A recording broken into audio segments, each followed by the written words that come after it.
Hi, I'm Dr. John Shim, and I'd like to discuss how to treat spondylolisthesis. I'm sure you've seen my prior video on what is spondylolisthesis. This is the follow-up on how to treat it. First, let's all understand that 6% of the human population actually has spondylolisthesis. Just because you have spondylolisthesis identified on your studies does not mean it necessarily causes pain. But there are three main types of spondylolisthesis. Number one is congenital. Some people are just born with the rings slip forward on one another. The second form, or number two, is traumatic. It can develop either through a repetitive stress or through a trauma. To give you an example, young gymnasts who have to extend their back during their training can develop spondylolisthesis by the repetitive stress on that part of the bone. Football linemen, secondary to the forces applied to their lower back when blocking, can develop these stress fractures related to the blocking to their lower back, causing spondylolisthesis.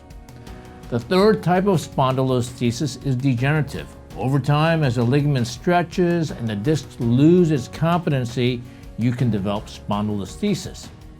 Treatments are dependent on your complaints.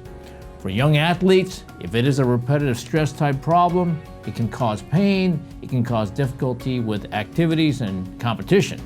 After testing, if you find spondylolisthesis, initial treatments should include rest, avoiding certain activities, and sometimes using a brace. If the stress fracture heals, you can get back to your normal activities.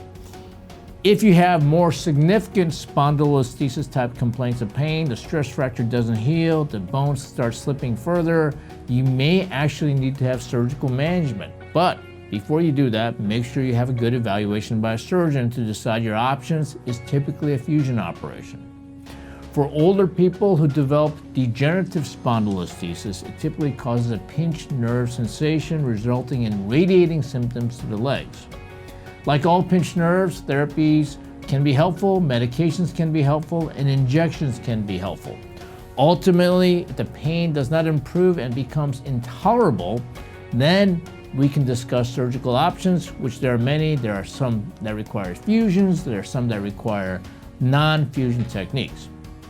Having said that, most cases of spondylolisthesis and these stress fractures related to spondylolisthesis can be treated without surgery.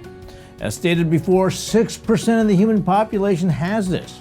The vast majority of people do not even know that they have the spondylolisthesis condition to their lower back. If a test shows spondylolisthesis, please get an evaluation to see if that finding is even the source of the pain. Many times, that pain is the normal sprain and strain of a back that we experience through daily life. It's not the spondylolisthesis causing the pain. So don't be scared. If you were told you have this finding, just have it evaluated and make sure that the problem is not something that requires more aggressive treatments. Thank you for listening. If you'd like more information about similar topics, please subscribe to our newsletter or to our YouTube channel. Thank you.